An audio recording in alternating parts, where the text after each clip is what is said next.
B, you got me? Yep, I'm here. Hello, Dave, my boy. how are you? Dave, I'm having trouble hearing you, my man. Oh, Let's wait, that see. could be my fault. That's not your fault. I'm supposed to No, have this under control. never my fault. You know I that. got you. Dave, how are you, man? I'm okay, thanks. You're Did you not do your great. run today? Well, I was going to say my body's in shambles right now. I did my 24 miler yesterday. Oh my God, really? Wow. I know it's nothing to you, man. It's still 24 miles. Hey, Yeah. before we begin on the phone here, I have one of our producers, Brendan. Yeah. Brendan, say what's up to Dave. Hey, Dave, how's it going? Hey, Brendan. Hey, Dave, thanks for doing this, man. I can hear him. Yeah. All right. Not a problem. Let her rip. Whatever you want. Now, yeah, as I was saying, so yesterday was the peak of peak week. Yeah. And I totaled about 39 or 40 total miles on the week. Yeah. So I got my marathon in 2 weeks. And I've been telling everybody how when we were on the phone, I was like, yeah, I'm doing about 40 miles right now. You're like, yeah, back in 1983, I was doing about 280 miles a week. Everything's relative, man. Can you kind of explain that just a little bit for people who don't know? Oh, well, in 1978, I ran across the United States from Medford, Oregon to my hometown of Medford, Mass. And, you know, back then there wasn't the internet, there wasn't GPS, no computers, no nothing. So I had to chart the course with AAA maps and a ruler. And interestingly, I miscalculated the distance by over 200 miles. So when I realized that by the time I got to Utah, I said, I got to pick it up. And I was averaging about 43 miles a day up until then. Then I said, I got to do a lot more than 43. So I started averaging about 50, 52 every day. And then I got ahead of myself. And by the time I got to Massachusetts, I was like a week ahead of myself. So I had to cut back and slow down a little bit. But yeah, so I was doing about 350, 360 miles a week.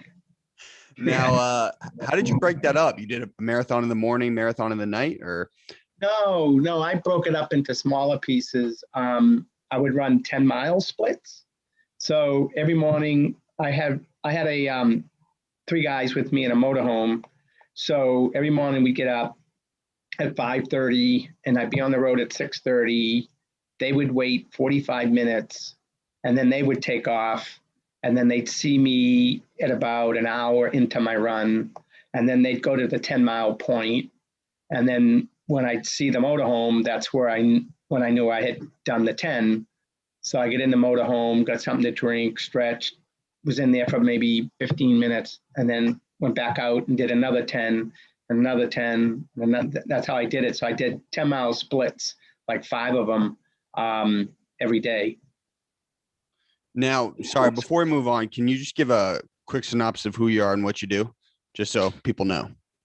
Yeah, Dave McGillivray. I'm the president of DMSE Sports. It's an event management company I started 40 years ago, and we put on road races, marathons, charity walks, triathlons. So we've produced, managed, directed over 1,400 events all over the world in the last 40 years, everything from consulting on the Atlanta Olympic Games to the Goodwill Games to the Triathlon World Championships to, this is my 34th year helping to direct the Boston Marathon. So races all over the country. And then personally, you know, I've done a lot of athletic sort of feats, running across the country a couple of times, ran up the East Coast of America once. I've done the Ironman triathlon in Hawaii 9 times. I've done 24-hour swims in a pool, 24-hour bike rides, 24-hour runs. I run my age on my birthday every year since I was 12. I'm 66 now. I did the world. What does that mean? So you're going to run 67 miles next year? Yeah. In August is my birthday. So I usually run the equivalent number of miles as my age. I've been doing that for 54 years. Now, Dave, I'm sure you hear a lot of stuff like this, but I'm kind of a sicko myself, so I understand it. But are most people like, dude, what is wrong with you? Yeah. Well, it's interesting, Connor. I know people on the outside looking in may actually think that way, but for me, when I was growing up as a young boy, I always wanted to be one thing only. I really, really wanted, growing up here in Boston, I wanted to be a professional athlete. And unfortunately, I was short in stature, and I kept getting cut from the teams, and I was always the last one picked when my friends would pick sides, in the park leagues. And so I learned a lesson. I always felt there's three types of pain. There's physical pain, there's mental pain, and the worst of all is emotional pain. And I was being rejected a lot and wasn't being given a chance to do what I wanted to do, and that was to be an athlete. So I learned that concept of rejection early on in life, but I also said, I'm not going to be denied. So I just took a different path and I started running because no one could cut you from running. And so I just started setting personal goals of doing these things. And then when I started my business, people said, you really think you can earn a living putting on road races?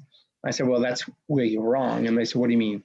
I said, well, that's a means to an end. Well, what's the end? I said, I'm not just putting on road races. I'm helping to raise the level of self-confidence and self-esteem of tens of thousands of people. And that's what these events ultimately do. And when I ask people, or people ask me, what's the toughest part about running a marathon? I always say signing the application, because it's really having the guts to make that commitment. And then you have to do the work and earn the right. And then you toe the line, you answer the gun, you run the course, you cross the finish line, you get a medal, and magic happens. You go home feeling good about yourself. And truly, there's nothing more powerful in this or on this earth than to feel good about yourself, because that's the very foundation by which we accomplish everything in our lives. And that's what this sport does and this industry does. And that's why so many people are out there pre-pandemic participating in these events. They're selling out at record pace because the walls of intimidation have crumbled. People are believing in themselves. Philanthropy entered the sport, and that just catapulted it to a whole different level, because now there's a greater purpose for doing this for a lot of people. So that's why I do it. That's why I continually set these goals. And that's why I like being on the management side, because I feel like I'm helping to give people that opportunity. Now, quick rewind. So you said initially people had said, you think you can make a living doing road races. Do you feel like you're the type who's kind of fueled by negativity a little bit? Do you like proving people wrong? It's a really good question. And it truly isn't, Connor, about me proving people wrong. I do care about what they say, but my ultimate goal is not to prove them wrong. My ultimate goal is to prove me right. And so it's all about, so when I ran my first Boston Marathon, I was 17 years old. I was a senior in high school. And I woke up that morning and I said, I want to run the marathon. Now, I hadn't entered or anything, and I called my grandfather up, who lived right near the marathon course. And I said, and he was a supporter of my athleticism. I said, Grandpa, I'm going to go run that race in Boston. So he said, oh, they call that the Boston Marathon. I said, oh, well, that's a good name for it, because I'm going to go run it. So he said, okay, I'll meet you at Coolidge Corner. I said, great, where's that? He said, 24 miles. I said, fine. My brother drove me out to the start. I took off. I got to 20 miles. Down I went in the hills in Newton. I got taken to the wall, bonked like crazy. I just went down. I did a face plant. Got taken to the Newton Wellesley Hospital in an ambulance. I got to the hospital. My parents picked me up. I went home and I called my grandfather. There's no answer. Call him again. There's no answer. Finally, 9 o'clock at night, he answers the phone. I said, Grandpa, where have you been? He said, Dave, where have you been? I've been waiting for you all night. The old man goes by, the street sweepers go by, no Dave. I said, yeah, I know, I failed. He said, you what? I said, I quit. He said, nah, you didn't quit. I said, I didn't. What I do? He said, you learned. I said, great. What did I learn? He said, you learned you cannot go along in life and set reckless goals. You had no business being in that race. You didn't earn the right to do it. I said, you're right. He says, I'll cut another deal with you. I said, what's that? He says, now you train for it. Well, there's a novelty, right? You train for it. And he said, I'll be there waiting for you next year. I said, deal. 2 months later, he died. And I said, I got to do this. I got to do this for my grandfather. I turned 18. I was training like crazy. I was doing $120, $130 miles a week. I was fit. I was ready to go. And the day before the marathon, I got sick. My parents said, you can't run. I said, I have to run. The newspapers are saying, Dave, running in memory of grandfather. I have to. And they said, you're too sick. And I said, can you give me something that very few other people have ever given me before? And they said, what's that? I said, a chance. Because isn't that all we ever want in life, is a chance to accomplish something, to make a difference? That's all I want. They said, okay, fine. They drove me out to the start. I took off. I'm feeling awful. I see my parents at halfway point, and there's my mother. And what's she doing? She's crying. Why? Because that's what mothers do. They cry. Why? Because they're going through more pain than you'll ever go through, worrying about you. And there's my father taking pictures of my mother crying. And I said, okay, I'm going to keep going. I got to the hills in Newton where I dropped out the year before, and I'm doing a survivor shuffle over the hills. I said, I'm going to do this. I'm going to do this. And I got to 21 and a half. Bang. 21 and a half miles. Right after Boston College, I went down again twice. I dropped out of my second Boston Marathon. Now, I put my head in my hands and I said, what a loser. Maybe this wasn't meant to be. I'm the last one picked all the time. I'm the last one cut all the time. I dropped out of my first Boston. I dropped out of my second Boston. It just wasn't meant to be. And all of a sudden, a defining moment happened. And I turned around, and right behind me was the Evergreen Cemetery on the Boston Marathon course. And that's where my grandfather was buried. And there was his tombstone right there. And that son of a gun said he'd be there waiting for me. Now, maybe he wasn't there physically, but he was there spiritually. And I said, that son of a gun kept his end of the deal. I got to keep my end of the deal. And I picked myself up and I finished the race in 4.5 hours as an 18-year-old, my very first marathon, my first Boston Marathon. I said, I'm going to run this race every year for the rest of my life in honor and tribute of the lesson my grandfather taught me about earning the right to do it. And I've run it for the last 48 years in a row. Now, that's quite the story, man. I've seen your TED Talk, so I'm familiar. And when you had started in the Boston Marathon, was it as popular as it is today? Because to be honest with you, I grew up around here. And so I always thought that's what people did for marathons in cities all over the country. I thought that shut the city down. I thought that people just freaked out about it. And it wasn't until I got into running when I realized, oh no, Boston Marathon's the Super Bowl of marathons. So back then, what was kind of the Boston Marathon brand? Well, when I started in running it myself in 73 officially, there was only 7,000 people in it. And the hundredth, we had 40,000. And now we have on average 30 to 36,000. So in terms of popularity, certainly it's the holy grail of marathon around the world. It's the bucket list. It's the race that everybody wants to do. It's the Super Bowl, Tour de France, World Series, Kentucky Derby, all rolled into one in our space. So yeah, the stakes are high, especially for those of us managing it, because we have to produce, and we have to meet the expectations of participants from all over the world who worked really, really hard to get here. So yeah, back in the 70s, it was one of the only ones in the world, so it was extremely popular.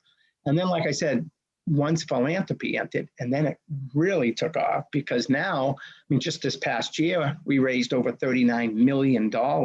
Wow. In philanthropy for hundreds of charities all over Greater Boston and New England as a result of, runners running in the race. So it's a combination of, qualifying, earning the right, the Holy Grail, plus it also does a lot of good, community goodwill, gives back, helps save lives. So it has a little bit of everything connected to it. All right, let's rewind just a little bit, because I feel you got a ton of stories, man. Mm-hmm. Now, Nice. That just means I'm old. That's all. I've been around a long time. Now, when you started running initially, have you always been hyperactive? Like, have you always had a motor? So only a few years ago, a little kid, when I was giving a talk, said, "What do you want to be when you grow up?" I said, "Well, that's a good question. First of all, what makes you think I want to grow up? Secondly, I'm not really sure." And then I was driving home that same day, and I was on the highway, and I saw a billboard, and there was one word on the billboard, one word. And I said, "Darn it, that's it. That's exactly what I've been and what I want to be." And it said accomplisher. That's it. And that's it for me. I want to be an accomplisher. I want to set a goal, work hard, accomplish it, check it off the list, move on to the next one. Right? You've always been that way. Always, and if you look in my car, I have no rear view mirror in there. I'm kidding. But the point being is I don't want to look back. I always want to look forward. People say, "What's your best accomplishment?" And I always say, my best accomplishment, let's see, I've done this and this. My best accomplishment is my next one. Like, what do you got for me lately? So I'm always driven. Now, I have realistic expectations too. I can't do today what I could do 40 years ago as a runner. But there's other levels of challenge that I go after that are equally as daunting, but achievable. And like just 2 years ago, I did the World Marathon Challenge, which is running 7 marathons in 7 days on 7 continents. Now, did you do that with Becca Peasy? Yes, that was Becca's second time doing it, my first time doing it. So was this the one where she like tore her groin on number 6 and still ran 6 and 7? Yeah. Becca came on the show. Oh, she did. Oh, cool. Yeah. All right. Yeah. So we both did it together. But I was 63, and not that I was the second oldest person doing it. But the point being is that, it's something I felt I could do. I had run that many miles consecutively in days, but not for 30 years. Can I do it again? And so it was a great opportunity to challenge myself. I was able to get it done. How'd you feel at 6 and 7? Say it again. How'd I feel? What? How'd you feel on marathon 6 and 7? And for anybody listening, sorry, real quick, Dave, for anybody listening, the World Marathon Challenge, if you haven't heard the Becca Peasy episode, go give that a spin. Runners go to all 7 continents on 7 consecutive days and run 26.2 miles on each continent. Yes. Yeah. And so the first one was, in Antarctica. So that was the most exciting because how many people have been to Antarctica, number one, let alone run a marathon there. So it was just like pretty amazing to think that here I am at the bottom of the earth running a marathon on ice. So I got that one done. And then we went from, real cold temperatures, flew back to Cape Town, South Africa, and it was like 85 degrees. So within a 6.5 hour flight, it went from like 5 degrees to 85 degrees. So your body has to adjust, adapt, and things of that nature. So anyways, got through the 2nd and 3rd and 4th and 5th. And, by the time I got to the 6th and 7th, I'll be honest with you, it wasn't as much the physical running for me, because that's in my DNA. It's what I did in my life. It was more the rat race in between, jumping on and off of planes and trying to get some sleep on the plane. Sleep deprivation actually was my enemy, not 26 miles. I couldn't sleep on the plane. And Becca's, conked out. Everyone's conked out. I'm walking around the plane going, I can't get to sleep. I couldn't sleep. And I thought that I was going to crash and burn after 3 or 4 marathons, but that never did happen. So, but I felt great. In fact, the last 10 miles of the last marathon was my fastest 10 miles of the whole time. Yeah. Really? I was actually just starting to really get into it. You got to remember, I run 50 miles a day for 80 straight days practically. So not that this was easy, but been there, done that a little bit. Yeah. Now, why ask if you've always been hyperactive? Because I have been ADHD forever, bouncing off the walls, baby, can't stop, motor, full speed, let's get it. But everyone's like, you'd really benefit from some meditation. So anytime I've tried to meditate and sit down for like 10 minutes, can't do it. Absolutely not. But I have found that running is a close alternative. Have you found that for yourself? I'm sure. Absolutely. There are a lot of people who say, hey, why don't you get a book and lie in a chair out at the beach? No. Just relax. I said, are you crazy? I go nuts. I said, my form of relaxation is very different than anyone else's. Maybe I'm not working at things that earn me a living, but I want to continually be productive. And, that's why I've always facetiously said sleep is overrated, because I wish I could develop a pill that I could take at 8 o'clock at night. Maybe the metabolism slows down and that substitutes for sleep, but I can still be active and not have to lie prone on a bed for 8 hours, a third of my life, and give it all up. I want to be doing things, but obviously that's not going to happen in my lifetime. So yeah, for me, I always I live each day, like it's my last, I guess you could say, that cliche, but I try to get the most out of every day, because we don't have a lot of them on this earth. So you might as well make the best of each one. Now, how many hours a night do you get for sleep? Well, it's a really good question, because up until a little while ago, 2 years ago, I was probably getting away with 4 or 5, right? Dude, for how long? My whole life. Yeah. I wouldn't sleep much. You're an animal. Yeah. Well, I just think it's a waste, but medical doctors won't necessarily agree. I get it, but no. And so then you may know what happened a couple of years ago is that I was out for a run and I could feel some difficulty breathing.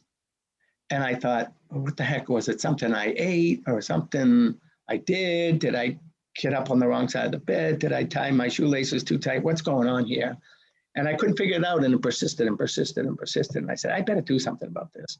So I went to the Mass General Hospital and I said, listen, I'm having difficulty breathing when I'm running and my chest is sore, a level of discomfort. So they gave me all kinds of tests, echocardiogram, stress tests, EKGs, everything. And all of them said about the same thing. There's nothing wrong with you. I said, yes, there is something wrong with me. I can't breathe when I'm running. I said, you got to give me the big boy tests, right? Look under the hood. So they did a CAT scan and an angiogram, and the doctor walks in and he's looking at the monitor and he says, there. I said, there what? He said, you have severe coronary artery disease. I said, huh? I can't. How can I? I've run 150,000 miles. I've run across the country. I've done Ironman, blah, blah, blah. How can I have coronary illness? They said, well, I don't know how you can have it, but you do. I said, genetics? And they said, probably. I said, yeah, and I think it's probably self-inflicted too. And they say, how do you mean? I said, well, I've been breaking the rules. What do you mean? I said, I don't sleep much. I said, there's a lot of stress. And that was in 2013 during the bombs going off in Boston and all kinds of stuff. And I said, I'm not a junk food junkie, but, I basically say anything and everything in moderation. And, if I'm going to go for a 20-mile run, I can come home and have a little ice cream. I earn the right? That's my reward. You should have seen me yesterday, man. I went crazy. That's what I'm saying. So, but over 50 years of doing that, and it all catches up. And so I turned to the doctor and I said, I have one question to ask you. And he said, what? I said, is this reversible? He said, it depends. I said, depends on what? He said, depends on the person. I said, well, you're looking at him. I'm over here. He said, with you and your discipline, I think you can have an impact in your own illness. I said, well, sign me up. I went on a tear. I changed my diet and stress, and I got a little bit more sleep and blah, blah, blah. And about 5 months later, I lost 27 pounds, lowered my cholesterol level by over 100 points. And I wanted to go back to Hawaii, do the Ironman again, triathlon. And, my doctor said, well, you can't until we know what's going on. I don't want you going down in the lava fields. I said, well, let's do another angiogram. And he did. And He saw that I had reversed my own severe coronary artery disease by over 40%. He said, okay, you can go to Hawaii. So I went to Hawaii, did the Ironman. And then for the next 2 years, I was killing it. I was running as hard as I've ever run in my life. I was doing all kinds of triathlons, the whole bit. I went and did 777. And then I came home from that, and all of a sudden I could feel this discomfort again. What the heck is this? I thought I beat this. And I went back to Mass General. They did another test, and they said, you have 90% blockage in your main artery. I said, how can that be? You know, and they said, genetics. And I said, okay, well, listen, there's this, in 6 months, there's this little jogathon in Boston called the Boston Marathon. I've run it 47 years in a row. If I have the surgery in 6 months, what do you think? The doctor gave me the best possible answer. He didn't say, yes, I think you can do it, or no, you can't. He said, I'd be extremely disappointed if you couldn't do it. And that gave me that 4-letter word that we all need and we're all going through right now, and that's hope. I said, maybe they can take care of this, they can actually fix me, and I can still pluck out my marathon. All right, go ahead. So I had open heart triple bypass surgery. And then I had the delicate balance of recovering from the surgery, which is pretty traumatic, and training for a marathon, you know, by walking a mile every day, then walking 2 miles every day, and jog 3 miles every day, and eventually get myself to the point where I think I might be able to do this. And I went and ran that year's Boston Marathon, 2019, and finished my 47th Boston. So what's the status of your coronary artery disease right now? Is it still preventing you from performing, or? I'm in good. I don't have any. I don't have it anymore because they've been bypassed. So I'm good. And you know, it still takes a little while to recover from that kind of the surgery itself.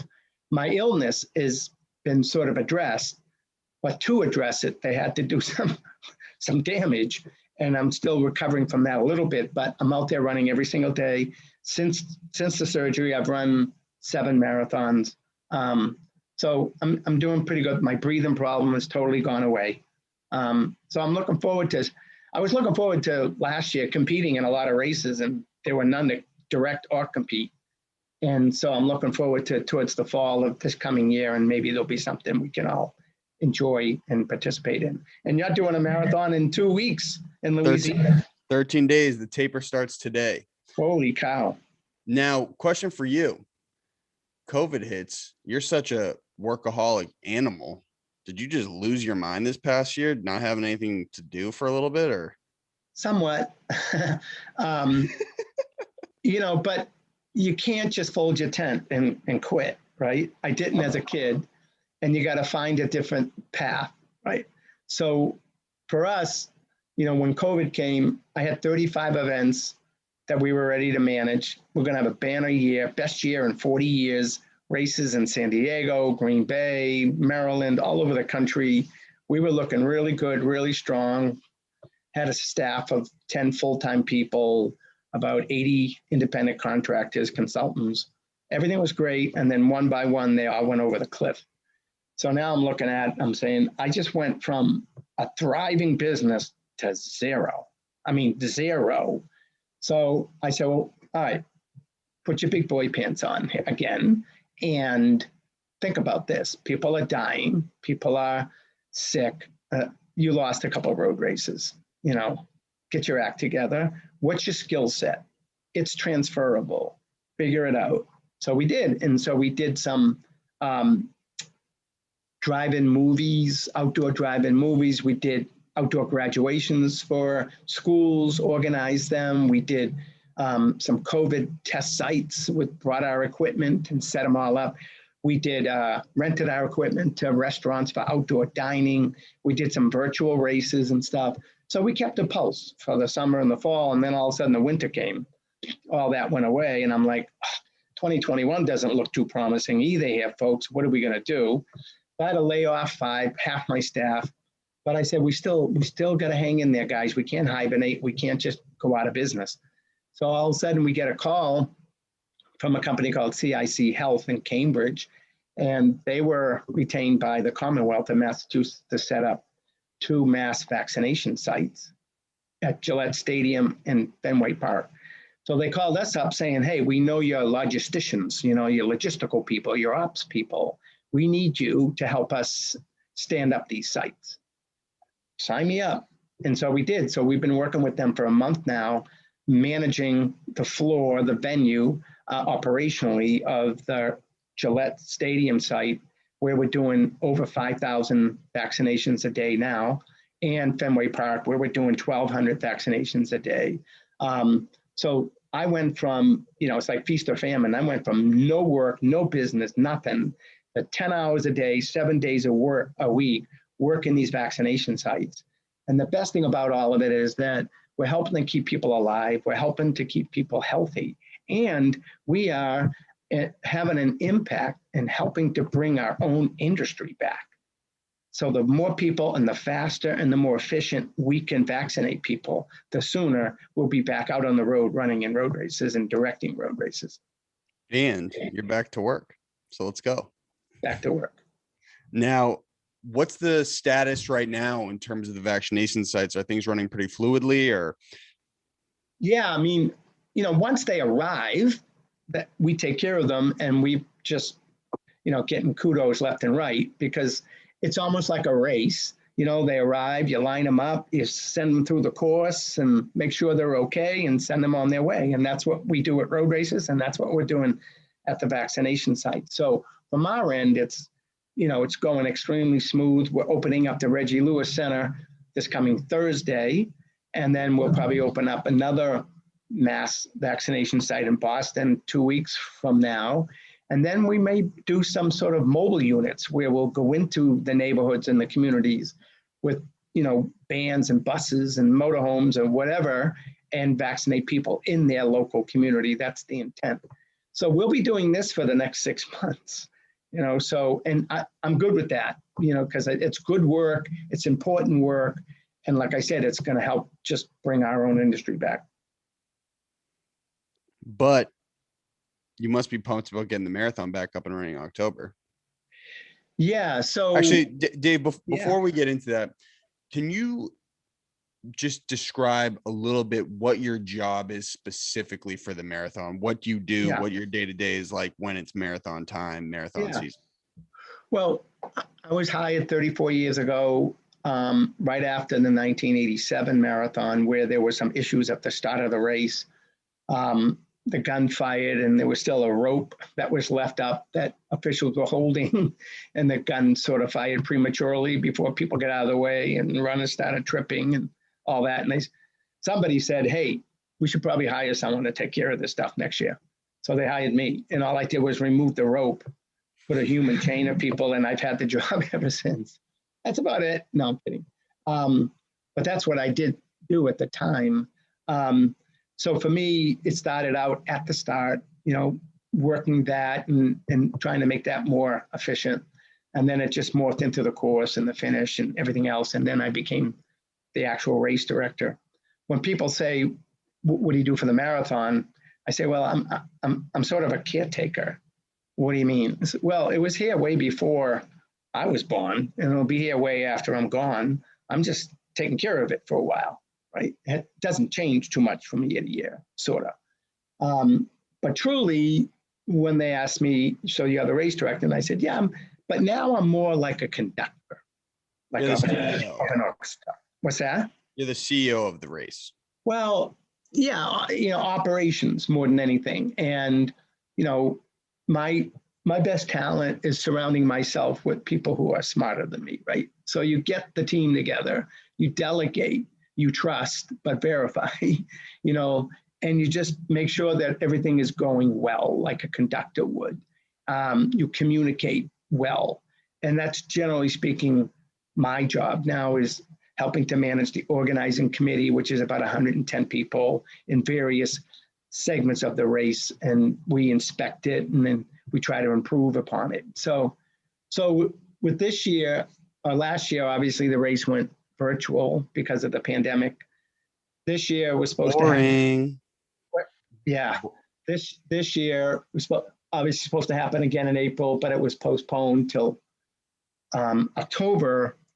And even though we have actually come out and announced a specific date, October 11th, No one has come out and said, that's a guarantee. It will happen. We're working towards it happening. We're trying the best we can. We understand that there's a long runway between now and then, 9 months. And it all depends on what happens in the world, what happens with the vaccination rollout and so forth. Even so, we have to start planning for the unknown, which is really tough. Probably have to limit the field size, reduce it from what it was to something smaller so that we can manage it and spread things out. No crowds. What's that? Like very limited crowds, I'm assuming. Yeah. And so it's all about mitigation, might be about testing, it might be about vaccinations. So we're just putting that whole plan together now, which is very, very different than what I'm used to. That's not what I normally do, is talk about testing people or giving vaccinations or, spreading people out 6 feet apart or, wearing masks or any of that stuff. It's ordering Porta Johns and T-shirts and equipment. And we haven't even got to that point yet. Now, this must be, as sick as it may sound, for you as a guy who's got this type of motor, you must somewhat embrace a challenge like this. Like, you know what, this is something new for me. This is definitely something new to accomplish. I had to shut down the marathon in the first place, but I can also be the guy to bring it back. Without sounding like I want tragedy to happen all the time so I can come along and fix it, there is something to be said about the challenge similar to this, to try to step back, reset, and figure it out. Same old doesn't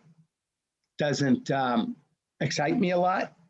But when there's new angles, new enhancements, some changes or some challenges, give me a ring, right? It's all about, Conor, it's all about preparation, right? And so for me, I don't go into an event with the mindset of, I want to put out fires. I go into an event with the mindset that I want to prevent fires. And if there are fires and someone's putting it out, they're probably going to be titled as a hero. Like, they went and put that fire out. But they were probably, the culprit. And they're the ones who probably caused it to begin with because they didn't plan properly. And when you plan properly, you probably don't get as much credit as the one who's putting out a fire who probably caused it, but that's okay. So yeah, there's plan A, there's plan B, there's plan C, there's constant hypothetical tabletop exercises that you do, the what ifs. What if there's an accident on the Mass Pike and the buses can't get through with all the runners? How long can you delay the start of you got to think these things through well in advance so that if Mother Nature goes crazy on you or something unexpected happens, there's somewhat of a plan, and that there's a chain of command. You know who's in charge, who's going to make what decisions, and those are the situations I really like to find myself in. So, how I started everything for myself is I started throwing events. So, there's a common thread between people who plan events that you like thriving in chaos, and you can just kind of keep it moving all at once. You got a bunch of plates you're holding. And so that's been a common thread. Like I had the race organizers from the Boston Reebok 10K on too. And they had the same thing. I mean, you're like them on steroids, but now, so races on in October. Obviously COVID's been a challenge. I don't mean to be super grim, but do you think the marathon bombings was a harder challenge for you or COVID? Because these are two insane mountains to climb. Well, obviously two very different situations. I mean, the initial impact and tragedy of a one day, one moment incident like that was overwhelming. I mean, the pandemic is more something spread out over time. So the initial impact of the bombing, I'll never experience anything quite like that again. But we also, once the bombing happened and we started thinking about the next year's planning, we were planning for certainty. In other words, we knew what we needed to do. And so we just created the plan to do it. With this, it's so different because we're not sure what we're planning for yet. In a sense, we don't know what life is going to be like even 9 months from now, let alone, we don't know what it's going to be 3 months from now, right? It keeps changing. And if there's herd immunity, everyone's been vaccinated, maybe instantaneously life gets back to normal. I doubt it. I don't think anything is going to be quite the same, or most things aren't going to be quite the same.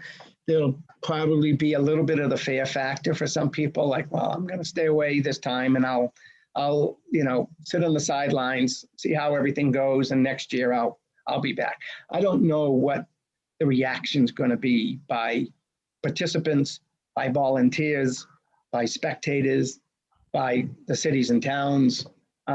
Everyone's going to have a different take on this. And those of us planning, in order to plan properly, we need to know what everyone's take is, and we don't, and we won't. That's hard to plan for. So just completely different challenges. Very. Yeah. Dude, when I doubt you'll ever retire, but if you do, you got to write a book on some of the fires you essentially did put out, because you've dealt with a lot, man. Yeah. Yeah. Well, it's always like I've always said, it's a team effort. Yeah. I might be out in front a little bit, but it's all the other people behind the curtain that obviously are the ones that are helping to make lemonade out of lemon sometimes. How much of, when you reflect on your career, how much of your success do you attribute to daily exercise in having productive days?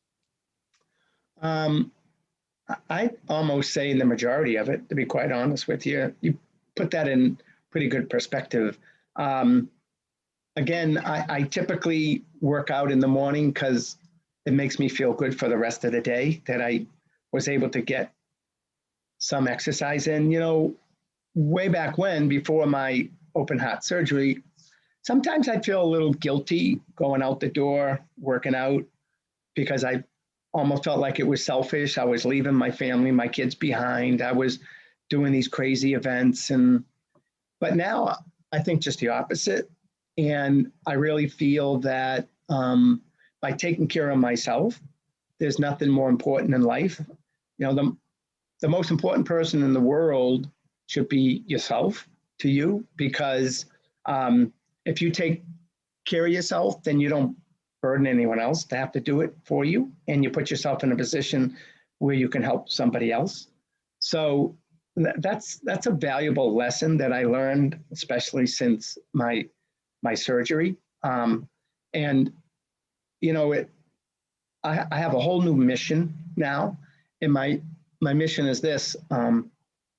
Massachusetts has a public safety campaign, and it's, if you see something, say something. And I have a campaign too now, and it's, if you feel something, say something. You have to advocate for yourself. You have to take care of yourself. And so I'm just trying to create an awareness with people, especially us runners and those of us in endurance sports. We have this misguided sense that we're invincible. And a case can be made that we could be the most vulnerable people on the planet because we may be in denial, or we may just put something off that needs attention. Now, I've always felt there's two types of pain. There's wanting pain and there's challenging pain, right? So it's like, which is wanting, that you got to do something about it. Don't be a fool. And which is just challenging, that, you want to work harder at. And you have to somehow, some way, have a sense for the difference and save yourself. Have you had COVID yet? Why do you say yet? Am I going to? No. About 30 million people in this country have caught it. Not me. Because So I had it, Dave. you did. I did. And it was weird for a couple days, but I still ran every day with it. Oh yeah. And I felt an insane decline in my breathing ability Really? when I Yeah. was running. Yeah. But I rebounded pretty quickly. After about 2.5 weeks, I kind of was back up to full speed. So I just wonder if you had caught it. Yeah, no. In fact, working at these vaccination sites, they sort of treated us, rightfully so, as first responders, because we're inside buildings with 2, 3, 4,000 people coming through. And so we were vaccinated. Oh, you're really Superman. You're really Superman now. Let's go. So that we can continue to work, with 300-400 people inside a building instead of, stay away from everyone, right? So any reaction to the vaccine? I'm sorry? Did you have any reaction to the vaccine? None. The first shot, just soreness in the arm. Second shot, not much at all. Some of my staff who work in the site had a relatively, I wouldn't say severe reaction, the second shot, but they had a reaction where they couldn't work the next day. They had to stay home and they were in bed with a fever or chills or whatever, but that just lasted less than 24 hours and that was it. So everyone has a different reaction. Hey, B, you want to ask Dave a question? Yeah, sure. Dave, I was wondering what your take is on ultra marathons, some of these huge, 240-mile races. Have you ever thought doing them? Like, some people think they're crazy. They kind of hurt your body, but what's your basic take on them? Well, interestingly, having run across the country and having done, I did a 24-hour run where I ran 120 miles in 24 hours, but that was just my own thing, charity thing. I did it, raised money for charity, finished at halftime of a New England Patriot football game in front of 60,000 people at the stadium and all that. But I've never actually signed up for or competed in a race over 26.2 miles. It sounds weird, but I haven't. Why? I don't know. I suppose if I had to do it over again, I probably would, because I think I would have been pretty good at it, knowing my endurance capability, but I've never run an ultra marathon. I think a lot of it has to do with biomechanics. Of course, fitness and training and body type all weigh in on it, but I've run 150,000 miles and I don't have any problems right now. I don't have artificial knees, artificial hips. I don't have any injuries right now, knock on wood. I've done some pretty crazy things, but I'm also, this doesn't sound consistent, but I'm also careful in how I approach these things and make sure that, like I said, on the very first thing, my grandfather taught me about earning the right. I don't do these things on a barroom bet. It's really like, okay, I want to do this. Now I got to earn the right to do it. I got to make sure that I'm capable of, and I do the work and I acclimate myself and I get myself prepared, because I don't want to destroy my body in the process. That does me no good. To be a hero that I conquered this ultra marathon, but now I, have to go in for cartilage surgery in my knee or something. No, thank you. Well, they're in the community, the ultra community, there's pain is glamorized a lot. Yeah. And I'm personally somewhat of a masochist, so I kind of like it. But a lot of people are like, yeah, this is too crazy. It's all getting into the pain cave and getting nuts. I'm not into pain. I have a high tolerance, but I don't want to just purposely go out there and make myself miserable. What I do want to do is, like I said, move that needle where my threshold is way higher than most other people. And so I'm accomplishing what they're accomplishing, but not putting my body through the pain that they may be. So that's how I approach it. Now, on some of these feats, like running across the country, and, some of these other like the Ironman, how often do you prioritize mobility work and functional stretching? So, again, I'm 66. So when I was doing a lot of this stuff, it was more like 30 years ago, 40 years ago.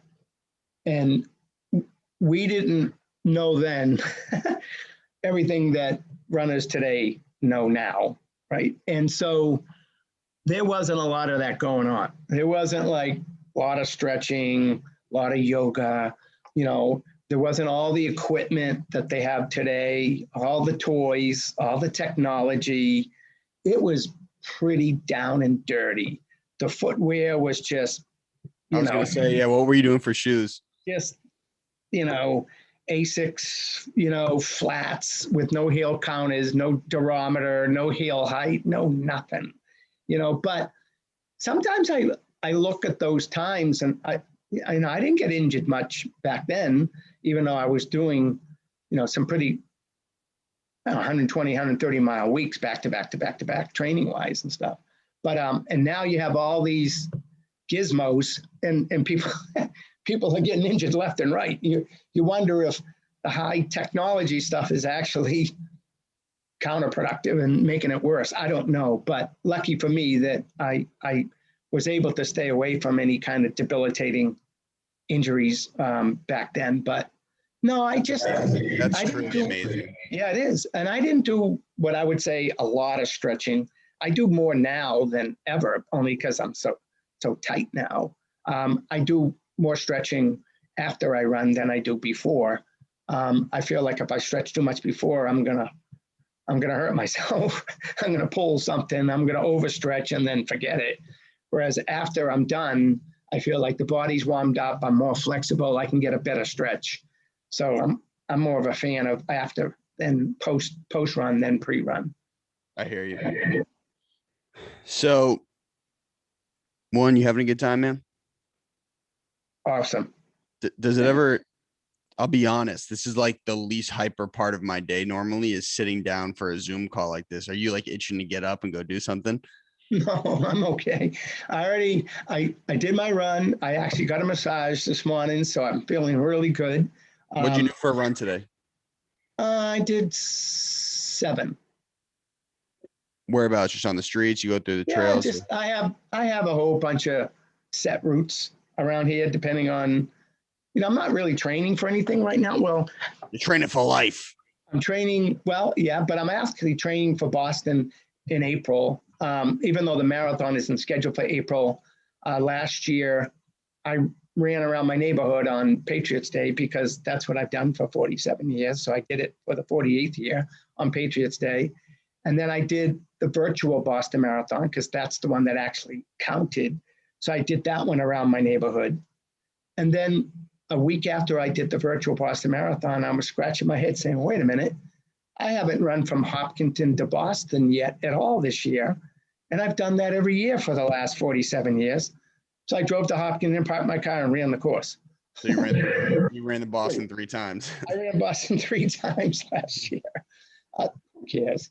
And so April's coming in 2 months. So I'm running 26 miles on April 19th, or whatever the date it is. And then go from there. What are you doing for shoes right now? I actually am a pretty big fan of Hoka's. Yeah, I really am. Are they sponsoring the race? I thought New Balance sponsors the race. What, Boston? Yeah. No. Adidas sponsors Adidas, Boston. Right. So what happened to me is a good friend works at Hoka, and he sent me a couple pairs of shoes, and I got them in the mail once. And I looked at them and I went, I'm not wearing these. These are clown shoes. And I just put them in the closet. And like 3 months later, he writes me and says, I want to send you a couple of more pair. How are the original ones I sent you? I went, uh-oh, I didn't even wear them. So he sends me some more shoes. And I said, I better try these out. And I tried them out. And I said, wow, these things feel pretty good. And they're really keeping me from being beat up. And so I've been wearing them ever since. I did the 777 with one pair of Hoka shoes. I've run every marathon with them.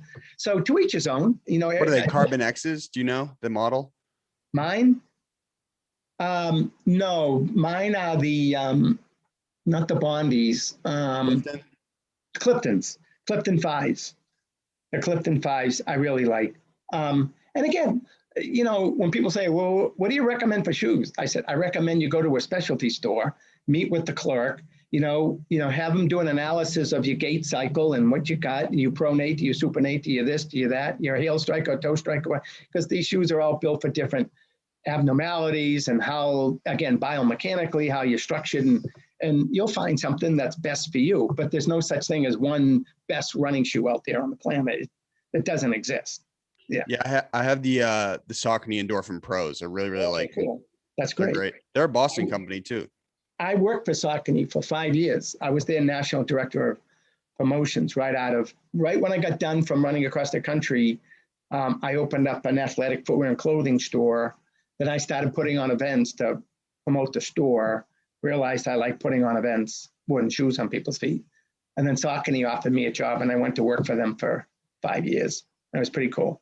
Their company's grown a ton since then. I'm sure. Yeah. Oh yeah.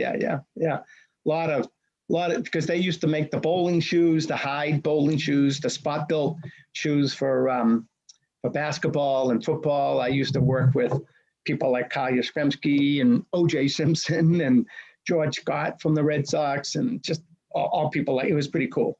Yeah.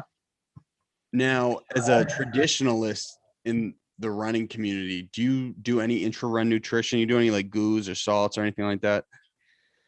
You know, I will admit that I'm relatively old school when it comes to a lot of that stuff. I get off at it all the time. I try it out. Does it make a difference? Maybe some do, some don't. But, you know, for me, it's just, I just get out and run. I don't need a lot of supplements. I don't need a lot of, you know, fuel belts and toys. And I just, there's one thing I do when I run. I don't wear iPods, you know, anything. I run. Earpods? AirPods, I mean iPods. AirPods. See, I told you I don't. Well, see, you're the type of guy I like, because I agree. I think people overcomplicate it so much. They overcomplicate it. It's like, dude, just keep your legs moving, man. And then you get dependent on. I don't keep a log. I don't write down my miles every day. I don't do that. I do one thing, though, that I've been doing for 40 years. I run with a handheld voice recorder.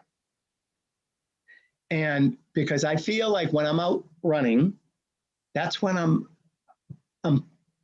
coming up with my best ideas and my best thoughts. And there's no distraction. And plus, I don't want to necessarily think about my running. I want to just think about everything else going on in the world, what I want to do when I grow up. I want to write a book. What should it be? I got to direct a marathon in a week. What am I forgetting? I do all of it out on the road. If I want to come up with, if I'm stuck on something, I'm writing a document and I can't get through it, I'll shut the computer off. I'll go for a run. I'll come back. I can easily finish it because I've come up with all the answers. I record all my good thoughts on my voice recorder, every single run. Then I come home and I write them down. And because I write them down off the recorder, I do them. That's how I get things done. I do them. When they're written down, I can't cross it off until I check it off. And so that's why I multitask when I'm out there running. I'm doing my work, being creative, and I'm getting in a good workout. Love it. Yeah. Well, hey, listen, man, I had a great time. I hope you had fun. You're a good guy. Thank you, man. You're a great guy. Before we wrap, we have a couple bits to end the show. Yeah, I can only imagine. Okay, lay it on me. Are you ready? You're going to ask me what my favorite ice cream is or something? I'm kidding.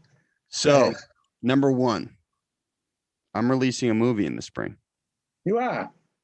I asked you one thing, Dave. One thing only. Yes. When I release the movie, can you watch it with your family? Oh, yeah. What's the name? You give me a title or no? I can't tell you that, Dave. Come on. Okay. Well, I want to know what I'm watching. Okay. Well, then you're going to let me know. I wish I could tell you. It doesn't have a name yet. Okay. The movie itself It's 41 minutes. Okay, that's good. So you can just sit after your 8-mile run, your 9-mile run, sit back, just watch it. That's number one. Number two, this is how we start and end the show. I'm going to say it once, Dave. You ready? Go. Hi. You have to say hi, your name, and this is my golden hour. Directly after, no break. Hi, your name, and that was my golden hour. Okay. So you got it, man? So, hi. Say that again one more time. Hi. My name.